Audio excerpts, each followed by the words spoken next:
Move back into the light, Renata. Get back into the light. There we go. Welcome, everyone, to Paranormal Q and A with Anne and Renata. We're here to titillate you this evening and pick chocolate out of our tea. Hello, Irene, watching all the way from Japan. Where else are you all watching from tonight?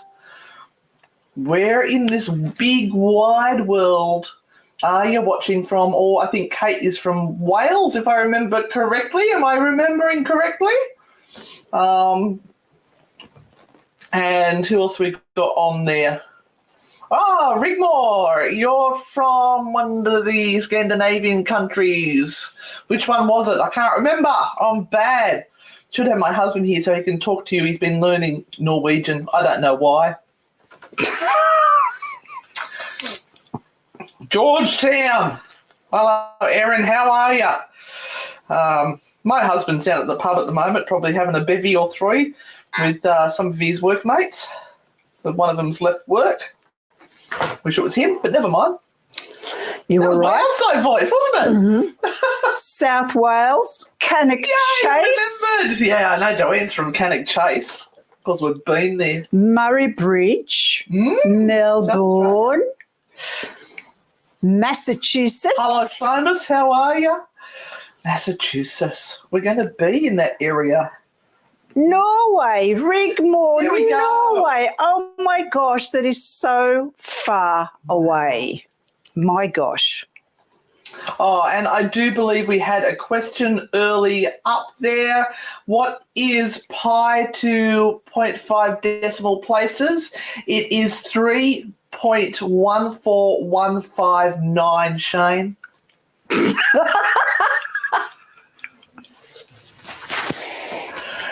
You had to know. Knew that off the top of my head, I did. Mm-hmm.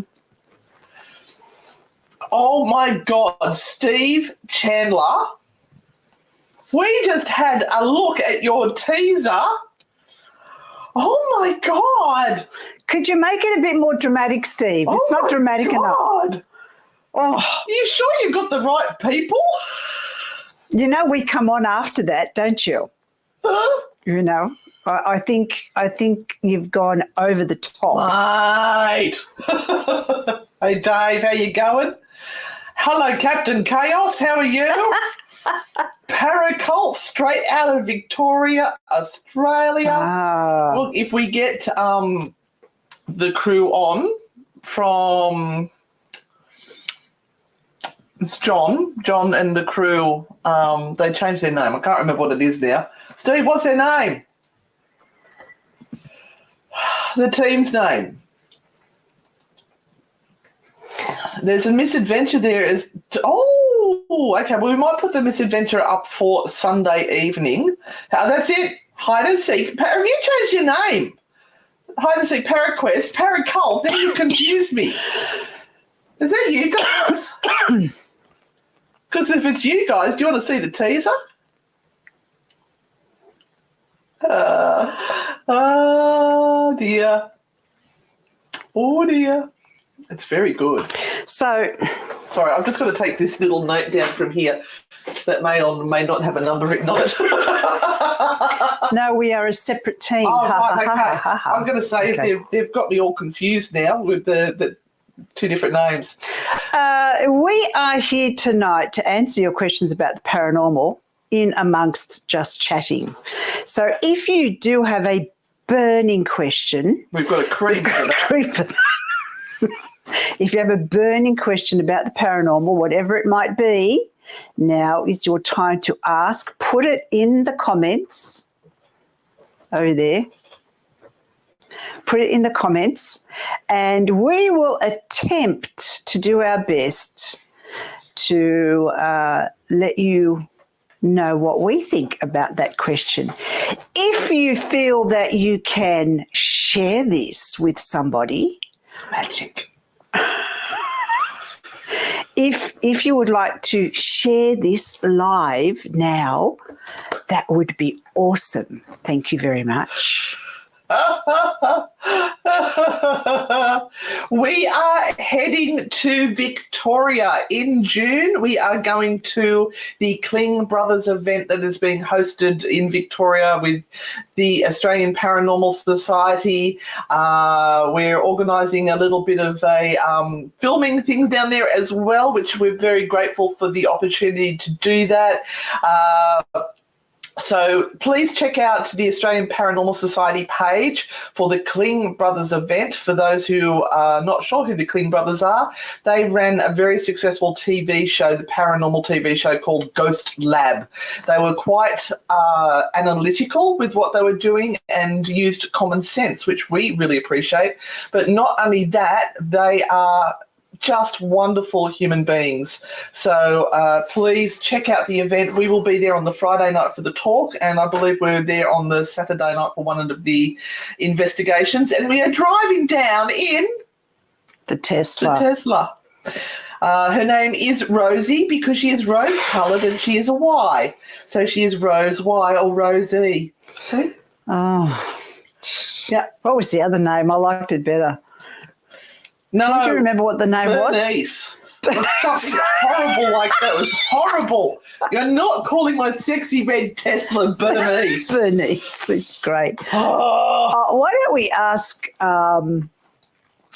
Bill whether we can run a wing at the No, because it's the Kling Brothers event, not ours. It's not about. But I want to have fun. I want to have some fun and We'll be investigate. kids. We won't have to work. Oh, We're not calling it Bernice, Steve. I like Bernice. Stop it. I would prefer to call it Rocky over bloody Bernice. I don't have any problem with the name Bernice for a lovely lady, but not for my Tesla. Having a moment. All right. We may have a request for the teaser. No. The what? It's really good. Steve's got a little bit OTT. Why not? Steve, were you on drugs when you did that, mate? It was like a sleep. He was slightly hysterical, I think. There it is. I've just now got to get out of there so I can get back over to here. And bring the sound down. Well, I did. So okay, the sound is down, but I just can't find the freaking page that it's on now. We are there. So, yes to the teaser. Share screen. So this is Cousin Steve who is doing the editing for us, and by God, has he stepped up or what? Because I don't even know who these people are. It's that bloody good. So here we go. Sound up, everyone. You should be able to hear it.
I need a Bex and a lie down after that. That's so thrilling. Oh, my God.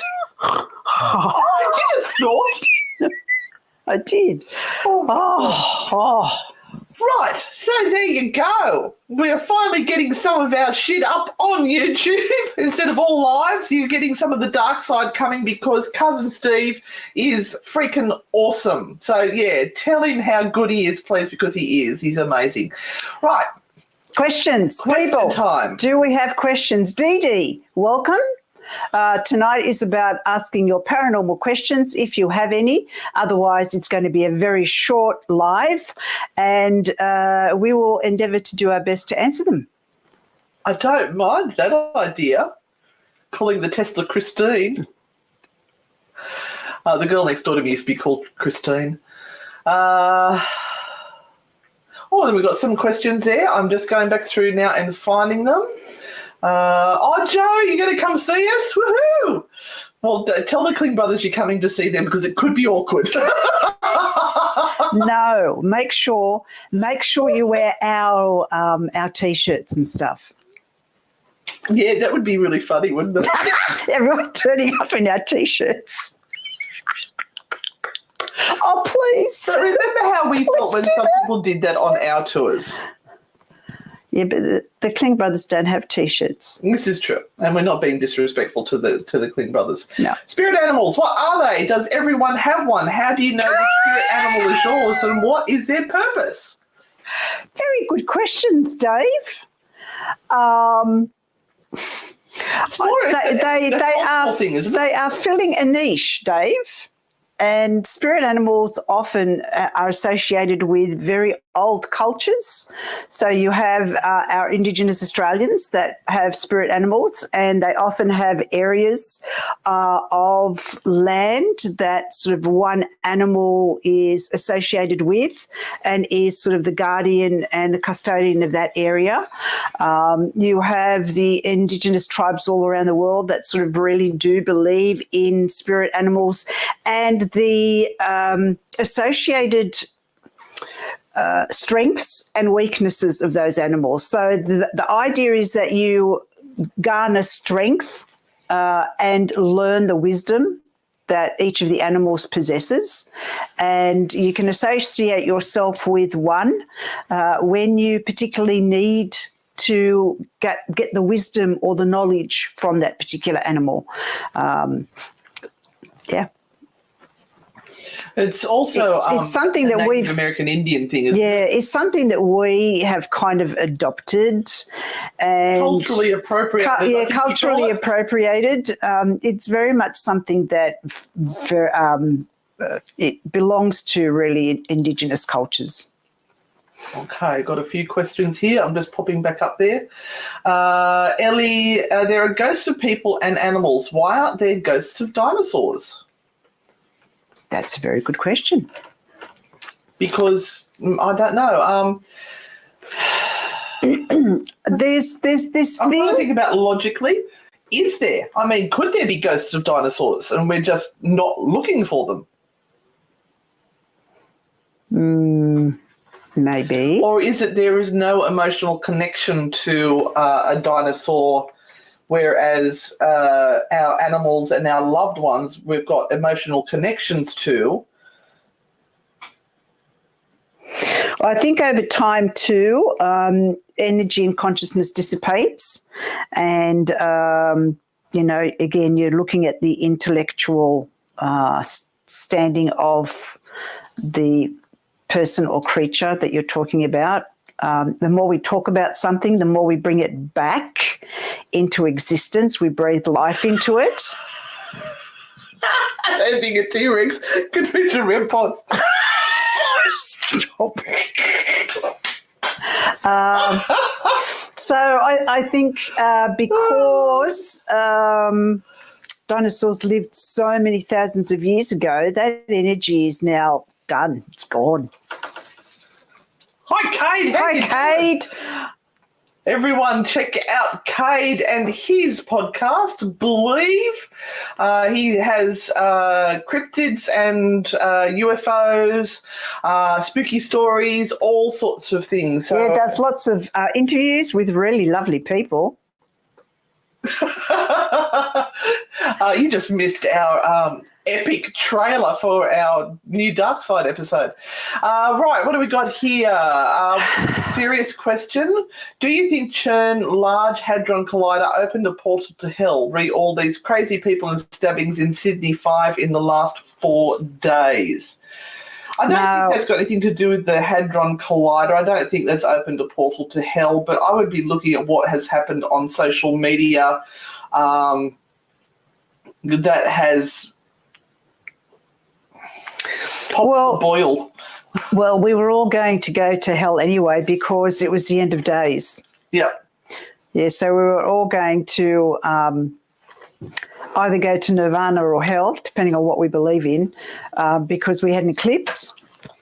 But, I mean, if you look, and there are very many people who believe in the planets and the associated energies that the planets and alignments create in our world.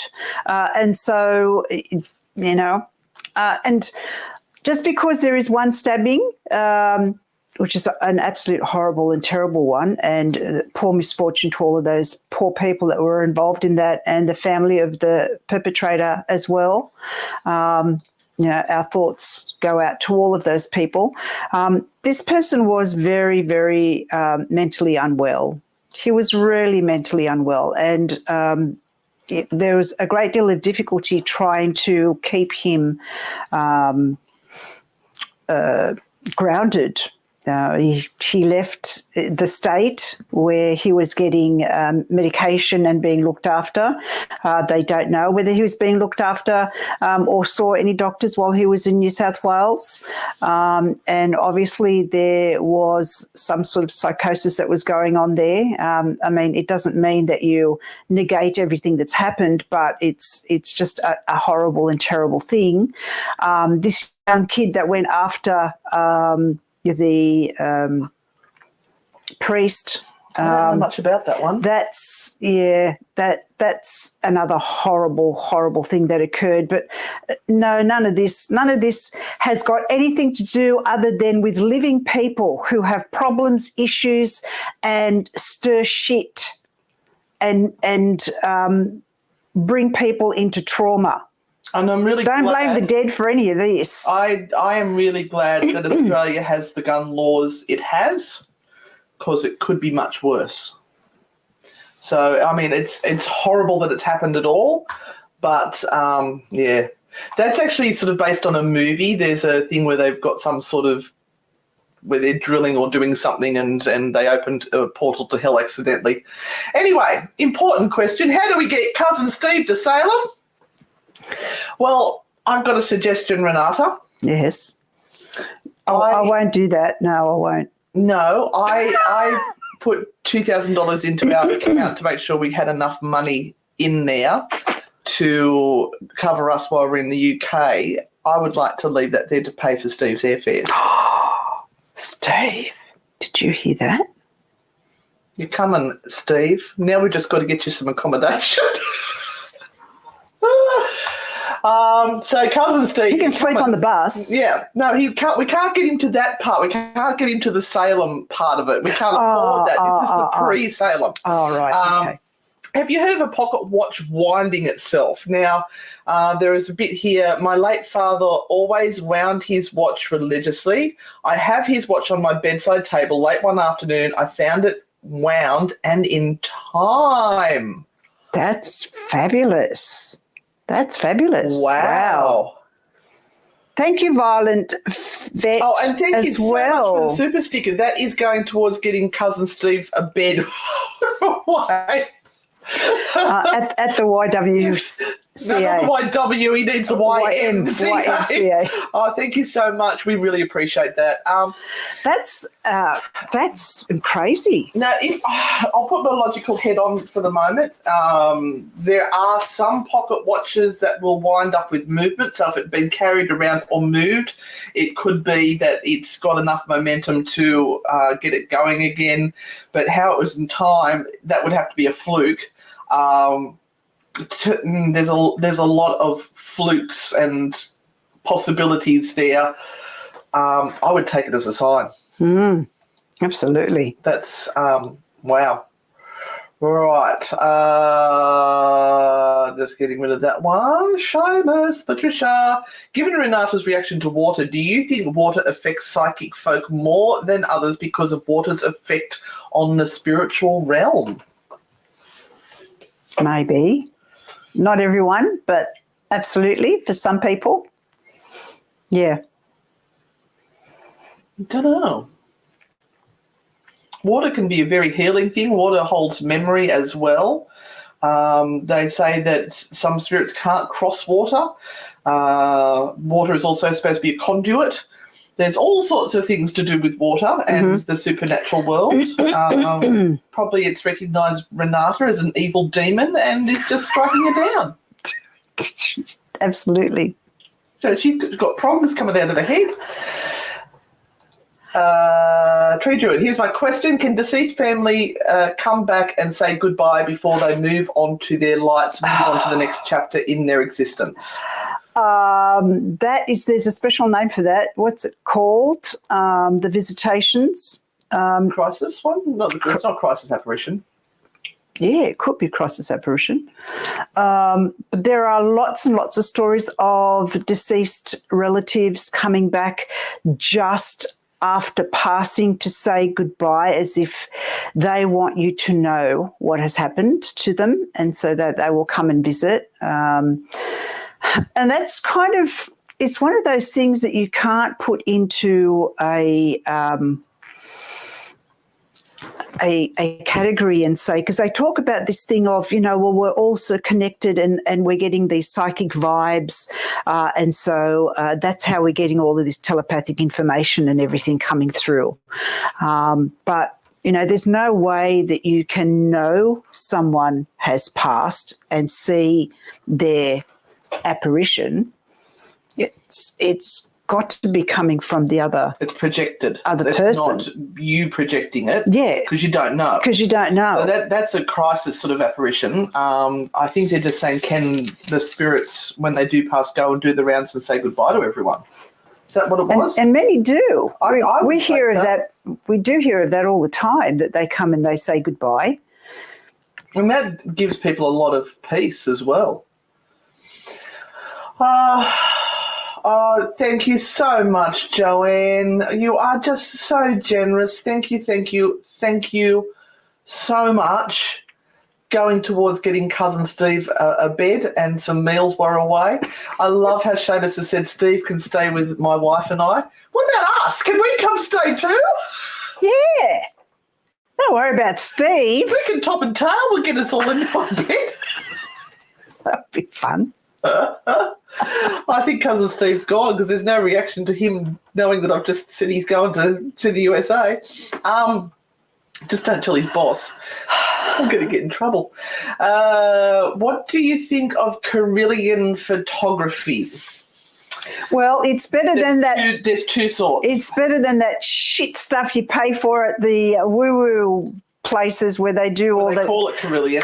Coloured stuff. Don't pay money. Photography. Oh, don't pay money for that, please. Don't. Please don't. So the proper Carillion photography is, I can't remember what it is that they use. Maybe Shane, you know what it is, but it's, you can cut a leaf in half and put it underneath this photography. I've got, words are hard, but you can still see the outline of the energetic field of the leaf even though it's been removed. That's proper Carillion. There's some who are saying that the auras are Carillion photography, and that is not. They're not. That's furfies. I think it's fascinating. How is that still being projected even though there is nothing there anymore? What sort of essence is left behind? Does that then lead to the whole theory about ghosts and their energy still remaining behind? And if from memory it does fade, it doesn't stay there permanently, it fades. Is that what happens in the afterlife with our energy and our essence? Does it fade? So many questions. Good questions tonight, guys. We don't necessarily know all the answers, but we'll certainly discuss it with you guys and see what you think about it. Let's see what everyone else had to say about that. I'm going to dive down. So yeah, some sort of weird electrical device like the soul. Good night, Violet Vet. Thank you so much for stopping by, and thank you so much for your donation to Steve's cause. Very much appreciated. All right, I'm going to jump back up to our questions now. I'm very fatigued tonight. I'm a little bit tired. I haven't been sleeping terribly well, but I've got a magic pill that apparently is going to cure my spasticity. It says that on the packet. Can spirits come home with you or as such, or are they attached to their multiple areas? Each afternoon I walk around my block, which passes a graveyard, and it always feels like always been something I think about. Good question. So I love this question. There are a couple of topics in there that we can think about. And if you go to Higgy Pop, which is a really great site and has got lots and lots of information, they actually did this topic about going on ghost tours and having a spirit follow you home. So read it and see what you think about it. We've had instances where we have come home after an investigation and things have not been right. We haven't felt normal. And it's taken not normal than usual. And it's taken a couple of days to sort of get back to our normal selves. Again, we have heard a lot of stories of people who feel that they have brought things home with them, but is it something that they have imagined, or do they have reference points that say, yes, this particular thing happened and it is directly associated to the fact that you went somewhere, picked up something, and you weren't acting your normal self. I don't particularly subscribe to the idea that spirits are locked into any particular place. Because if you think of it as energy, unless you've got it trapped in a jar, like ghost hunters, the Ghostbusters did, then theoretically energy is loose to go anywhere it wants. So I think it's got to do with us and the way we perceive what we are interacting with, and whether we are reactive to that or not. Now, graveyards themselves and cemeteries themselves, remember that when a person is buried in a graveyard or a cemetery, more often than not, there are rites and rituals done over that body. And the idea is that the body rests in peace. It has been blessed. There has been a procedure that has occurred, and that body is placed at rest. So again, theoretically, a graveyard in a cemetery should be somewhere that is very, very peaceful. Now, there are places where bodies have been placed into cemeteries and there has been no ritual. They have been placed there maybe at night to have a loved one placed in a sacred space. The space is still sacred. I would be more worried if you were going past a battlefield, DD, every day, where especially if it's an active one. Yeah, there hasn't been ritual and there hasn't been blessings. It's been a battlefield.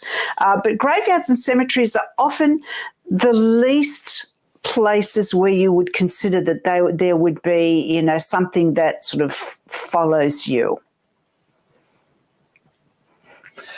Sorry, I'm just squirreling and looking for the next lot of messages. My brain has shut down just for just for the information there. Paracult, hey, Anne and Renata, was wondering if myself and team could come out and hang out with you and film for our YouTube channel. Bring on the talks. Absolutely. Messages. Yeah. We don't have any cool sites anymore because they've shut Maitland Jail down, but I'm sure we could work out on something somewhere. We're not big on demons, though, so if you're big on finding demons... Yeah, That's not our cup of tea. We've got our own pet one back there. We keep it real. So, we'll just have a chat. Yeah. And see if all our send us a message. Line up in a row, and we'll absolutely have a sit down and chat with you all. Are there any cultures that don't have belief in ghosts? That's a really good question.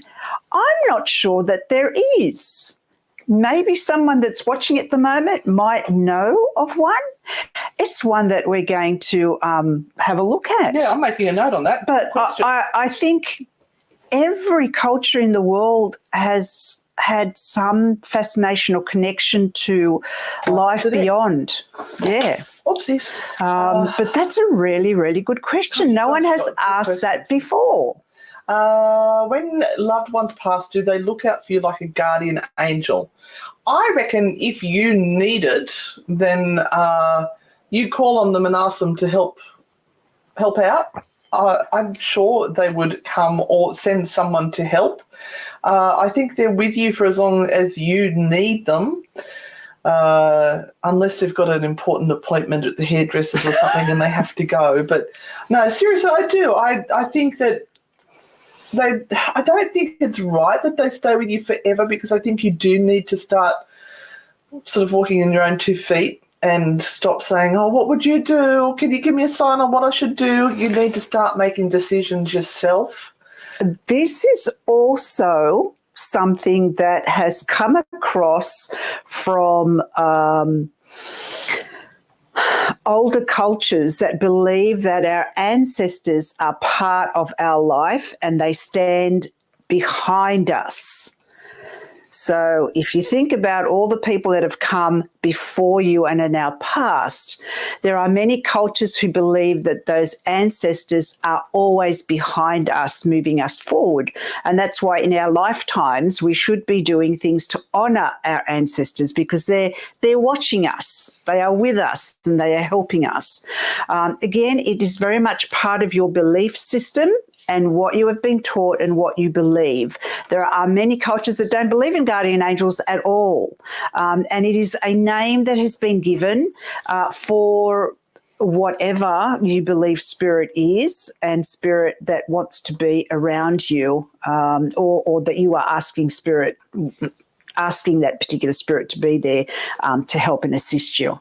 I think we try and maneuver through all of this stuff to make ourselves feel better about the fact that we pass, and that there is something after that, and that there are all of these angelic beings and things that look after us, so that we aren't alone and scared shitless in this world. But we won't really know until we die. Now, in saying that, I did feel I had a client today, and I did feel a member of her family come through. We actually managed to understand who that person was, and she was there for a reason. She was passing on a message. So again, does that happen because telepathically I've received a message? It was a physical feeling that I got my, my wobbly thing, and I knew that this presence was there, and I knew that there was a message that needed to be passed on to this lady, and that message was passed on, and it made perfect sense as to why. Don't interpret and just pass it on. But you kind of go, oh, not expecting that to happen. So I don't know how this stuff works. I really don't. If I try and interpret, I'm just making shit up, but I don't know. Captain Chaos, thank you so much. Oh, thank you. To you too. Thank you, Captain Chaos. You're very kind. That's going to Steve's fund. Right, where are we up to with our questions? I'm just working through them all. Steve can stay with my wife, and I got that one. What is some spirits are actually what if some it's this one here. What if some spirits are of living people who are astral projecting? That is actually a thing, and I suppose the best way to know that is if they are still alive. We were talking earlier about crisis apparitions. When somebody is thinking of somebody and they're in a moment of need or crisis, they can astral project to where you are, crying out for help, like if they're in an accident or something like that. But I think also some people may astral project without even knowing that they do it. If astral projecting is a real thing, I think it could be. They did with the Society for Psychical Research when I've got words tonight because I'm done. when they were doing all of their collating of evidence and people's stories and everything, they found that a lot of people were actually seeing or being visited by people that were alive rather than dead. So it's an odd thing. And again, I can't give you a reasoning as to why that is happening, other than this deep consciousness connection that's going on. You are thinking of a particular person at a particular time and they might be thinking of you. Did you cause that person to think of you at the same time that you're thinking about them? Well, look at what we do sometimes. Has consciousness, really sort of gotten to that point where you have drawn that part of your energy towards each other to a point where you're actually seeing that person visibly? Don't know. We need Professor Paranormal. Yeah, I need a brain. Question, Lisa, this is going to be hard. I can feel it from here. No. All right. When someone is vocalizing and physically reacting to an apparent ESP moment during a group investigation, what's the most considerate way to work with what they're experiencing? The most considerate way Tell them to shut the fuck up. No. The most considerate way is to understand what is going on for them, that they are experiencing something and maybe nobody else is experiencing it. I've had this happen on tours a lot, and you run with it. You try and allow that person to speak about it and work through it in a safe environment. What you are providing is a safe environment for that person to experience that thing and not be called out as stupid and but I think you also have to ask the right questions as well. What are you sensing? What are you feeling? Can you tell me more about it? When did this happen? If you were leading the investigation, yes. But what if you are on a public tour and there is somebody who is connecting with spirit constantly and overtaking the whole investigation? There's not much you can do. You can move physically away from that person, because the closer you are to that person, the more energetically brittle it is. So I would try and move to the back of the group, or if there is an opportunity to change groups, if the groups are divided, change groups, or try and shut off from that particular person, because then you're not having your own experience, you're interacting with their experience. And yeah, it's a hard thing, but this is what public experimentation and ghost hunting is all about. Is this to do with a certain one in our last overseas holidays, Lisa? I think Renata's forgotten.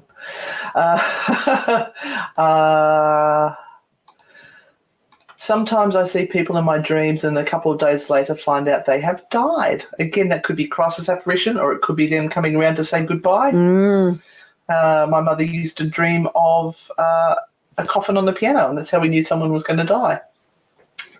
Robert said, Carillion photography is simple. The capture of the light of an object's corona discharge using a photographic plate that is placed very close to the object. Thank you, Robert. Thank you, Robert. Tree Druid, younger brother passed away last year before Christmas. Oh my God, that's hard. And daughter passed away before she was born. Both of them came to tell me they're okay. Oh, that's beautiful. Together and to say goodbye. Yeah. That gives you such peace. Yeah. And this is what I find that often, and I talked about this on Tuesday night when we did our psychic table, that someone from the family will sometimes come through and represent the rest of the family that has passed over, as if to say, I've got them all. They're all here. Everything's fine. Everything's fine. Because sometimes, women have lost babies prior to their birth, miscarriages and things like that, and they bear this real guilt that they couldn't see the baby through. I feel like they've done something wrong. Yeah. And a member of the family comes through and it's like you get this big rush of, I know that they're not alone. I know that they've got all the other souls with them. And it's like you've just got to pass that message on to say, everyone's okay. They're all okay. It's all okay. Please stop feeling guilty because you didn't do anything wrong. Lisa, I remember you two visiting a country that didn't have much of a paranormal scene, with spirits not really spoken about much there. Germany? Romania? Not sure. Oh, no, it was Germany, yes. Yeah. Is it possible for a deceased family member that has passed a long time to help a recently deceased family member when they've passed over? I believe so. Yeah, there is a huge belief, Tree Druid, in the fact that when you are passing, this is not a thing that you do alone, that there is always someone waiting to help. There is a little secret there. We've got... a green screen. Well, the thing is... there is a green screen there. I'll just show you very quickly. I'm going to now put the green screen on. And see, that gets rid of that green behind us, but then the green screen's not quite big enough and it hangs off the end. So then I get rid of that and then it creates a green screen behind us. So, yeah, that's why I've got a green halo well picked up on. Going to the next one. My brother wants to know, if you take something from a graveyard, like a rock or a flower or dirt, and bring it home, he believes you should never bring it home. There are some belief systems that actually work with the dirt from graveyards and ancestors. So permission is another big thing. So, the whole thing about asking. I've worked with graveyard dirt. It's from where my parents are, though. I wouldn't go to anybody else's and pick it up. But my parents are both deceased, and I work with the graveyard dirt that is around their plot. I haven't taken it from anywhere else. I'm not going to ask what you're doing. Don't.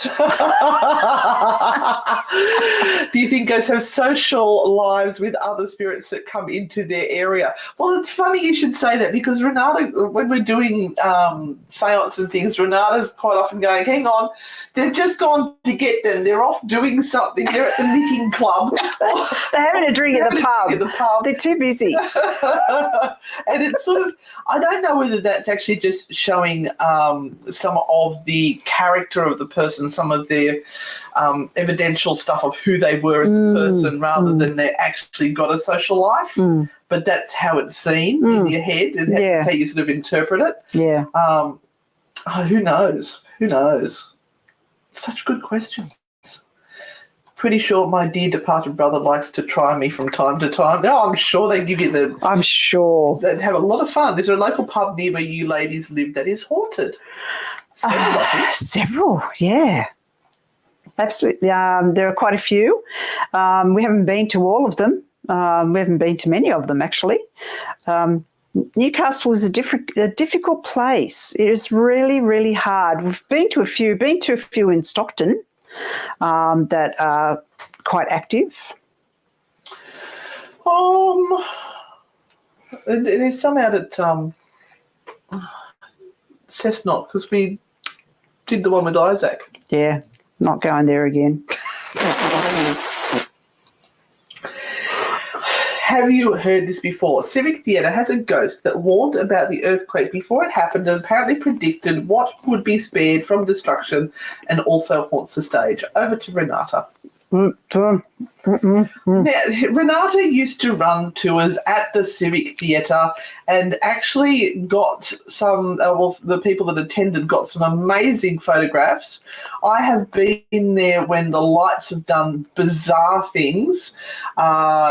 There is an entity there that I think I know who he is, and he was the stage manager for decades, and I'm sure he is still there.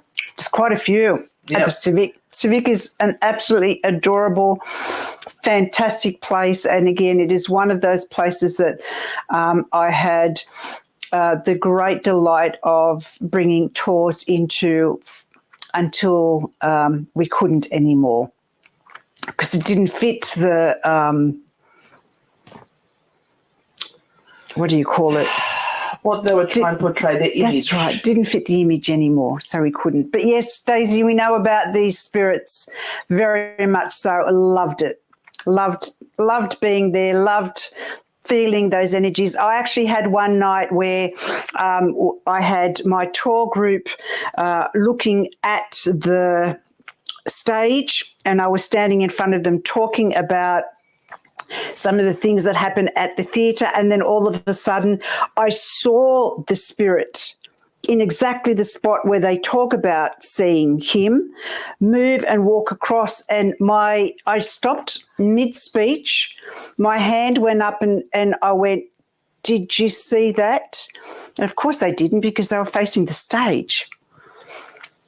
Amazing. You're welcome. Thank you for answering all 3 questions tonight. Need a little guidance and reassurance. Happy to be of assistance. As I said, we don't know the answers to everything, but we'd like to discuss it. Newcastle pubs are full of spirits. Oh, look who's here. Rosemary, how are you? The Diary of a Ghost Hunter is going up tomorrow morning on YouTube at 9 a.m. I'm struggling to get the audio up on the podcast. I'll keep working on that, but at least I'll have the YouTube Diary of a Ghost Hunter with Puka Paranormal and Soul Sisters Paranormal as well. So keep an eye out for that tomorrow with our Irish team.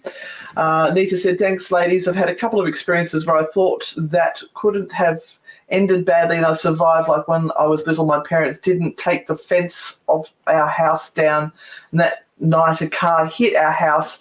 If it wasn't for that fence, I wouldn't have been alive. Another time a car was driving on the wrong side of the road and I managed to just miss the car." Holy moly. Wow. Woo. Yep. You've had a couple of close calls, Nita. Or is it clairvoyance on your behalf? Mm-hmm. Do you see auras?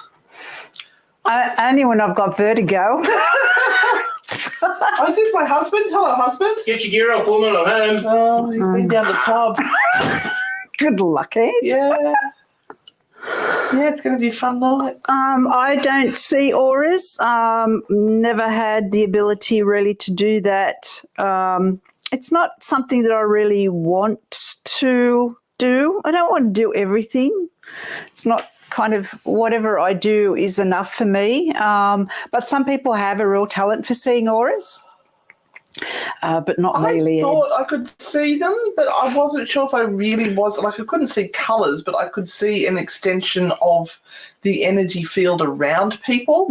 And I don't know whether I really was or whether I was just allowing my eyes to go out of focus because we were practicing seeing auras.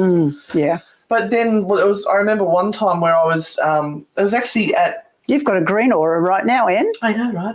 I was at a psychic medium stage show and they were talking to someone down in the audience, and I did the whole thing where I looked at the people in the audience and I allowed my eyes to sort of just go out of focus, and I swore I saw the outline of somebody standing behind them. Cool. So that's that one. Daisy said she can stop praying now because she thought the devil was... There are a few places in Foster Curry that are haunted. We've got one of our Grand Poobahs up that way. Mm-hmm. Would you consider doing a True Hauntings podcast in front of a live audience? We've done that. Done that, Dave. We've lost At the jail venue that we used to do it at. Yeah, bugger. Oh, you've piked their interest. I've learned a new word, piked. I thought it was peaked, but it's piked. About the Civic Theatre. Yeah, Renata's got some really good stories about that. And there was the ladies' dressing room upstairs. Yeah, ladies' dressing room, Yeah. the side toilet, the stage, down under the stage. Oh, Lisa, it's such a great venue. Oh, it's heartbreaking that we can't get into that. God, all these beautiful places that we can't get into. Why are they closing their doors? I don't understand. Well, they want, like, how much?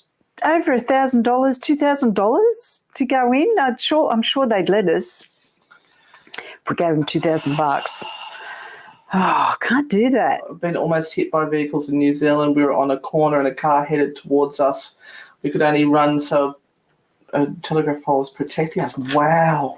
Oh, Daisy. Oh, do you remember in Ireland, was it Melissa that nearly got hit by a car because she was American and she was looking the wrong way and she's run out onto the road and this car has screeched and is blaring the horn and we've all gone, I was terrified. We never let her live that down for the rest of the trip.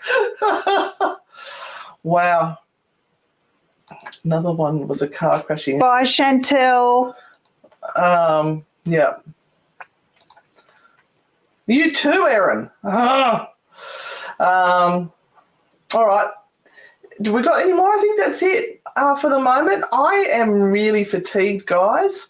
So I think we might wind it up there if that's okay with you. Just before we finish up, we want to let you know about our trip to Salem in October. There are still places available. It's a 10-day all-inclusive experience in that you get your accommodation, you get a couple of meals, you are on a bus and it's taking you around the New England and Salem area. We have this. Put it in front of you. There it is. That's it. These many venues that we're going to, plus more. So it's probably about 3 or 4 sites a day that we're going to see. If you're really into the sort of the witch history of Salem, and the witch history, then there'll be a lot of that involved in it.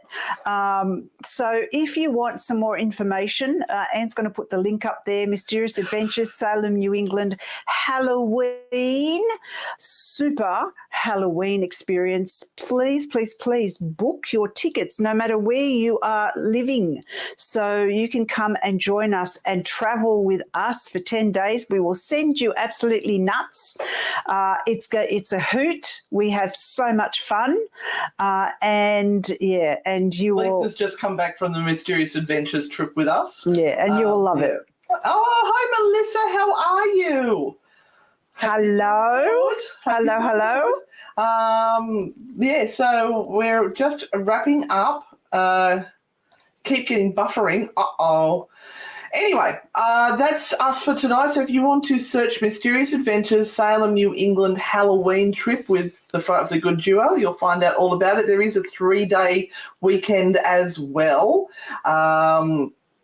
But yeah, we'll be in America in 6 months. Yeah. Which makes me very tired right now. So thank you for all those people who have sent super stickers. Thank you for making comments. If you can flood the feed now with hearts. That will really help. And I know many of you came over onto YouTube from the Facebook pages. Really appreciate that because that helps with our stats. All the donations tonight are going to get Cousin Steve to America with us. I have organised his airfares now, but we just need to get the rest of the expenses covered. So, guys, thank you for being here. Oh, Melissa, come to Salem with us. Come to Salem. Come to Salem. All right, we're going to rob a bank. No, don't say that. Oh, my God. You can't rob banks anymore. They don't have cash. No, you've got to Still the ATM. Oh, thank you, everyone. Yeah, and we'll be planning our next adventures before you know it. But in the meantime, Salem, New England, Halloween this year. Love yous all. See yous on the dark side. Remember, don't be a dickhead. No, don't.